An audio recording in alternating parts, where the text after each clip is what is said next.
திருவாழ்க திருவே துணை, குருவாழ்க குருவே துணை. 19/4/2026 ஞாயிற்றுக்கிழமை அன்று மதுரை நான்மாட கூடல் மாநகர் தூங்கா நகரம் என பெயர் பெற்ற மதுரை அம்பதியில் மீனாட்சி சொக்கநாத சுந்தரேஸ்வரர் திருக்கோயிலில் கொடியேற்றத்துடன் சித்திரை திருவிழா தொடங்கியிருக்கிறது.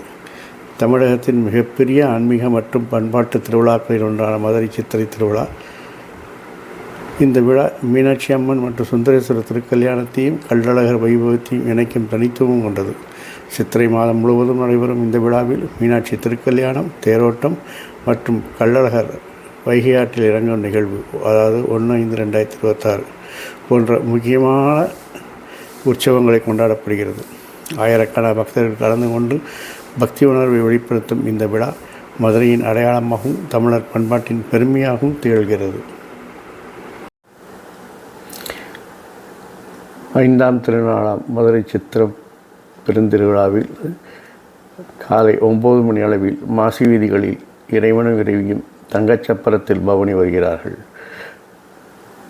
மாலை 7 மணி அளவில் மாசி வீதிகளில் தங்க குதிரை வாகனத்தில் பவனி வருகிறார்கள்.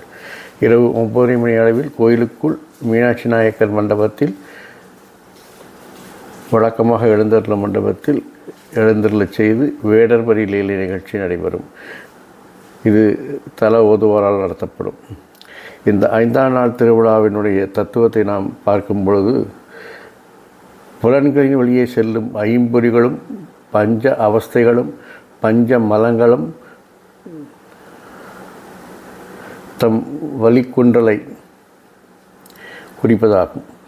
5ஆம் நாள் இரவு குதிரை வாகன ஆரோகணம். இது சம்ஹார கோலமாகும். தர்மம், அர்த்தம், காமம், மோட்சங்கள் ஆகிய அறம்பொருள் இன்பம் வீடு 4 கால்களையும், கிரியை ஞானம் என்னும் 2 காதுகளையும், பரஞானம் அபரஞானம் என்னும் 2 கண்களையும், விதியாகிய முகத்தையும், நிடேதமாகிய காலையும், ஆகமங்கள் என்கிற ஆபரணங்களையும், மந்திரங்கள் எனும் பாதசரத்தையும், கடிவாளம் என்னும் பிரணவத்தையும், அண்டகோடிகளாகிய முதுகையும் உபநிடதங்களாகிய சேனத்தையும் கொண்ட வேத குதிரையில் இறைவனும் இறைவியும் பவனி வருவதை இதை உணர்த்துகிறது.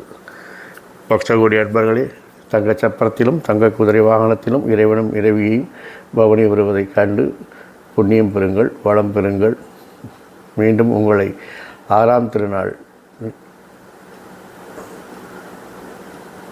தத்துவத்தில் உங்களை சந்திக்க இருக்கிறேன். அதுவரை உங்களிடமிருந்து தற்காலிகமாக விடைபெறுவது உங்கள் அன்பர் திரு விசாக ஜோதிடத்தின் சிவகுருநாதன். வாழ்க வளமுடன், வளர்க சுகமுடன். நன்றி, வணக்கம்.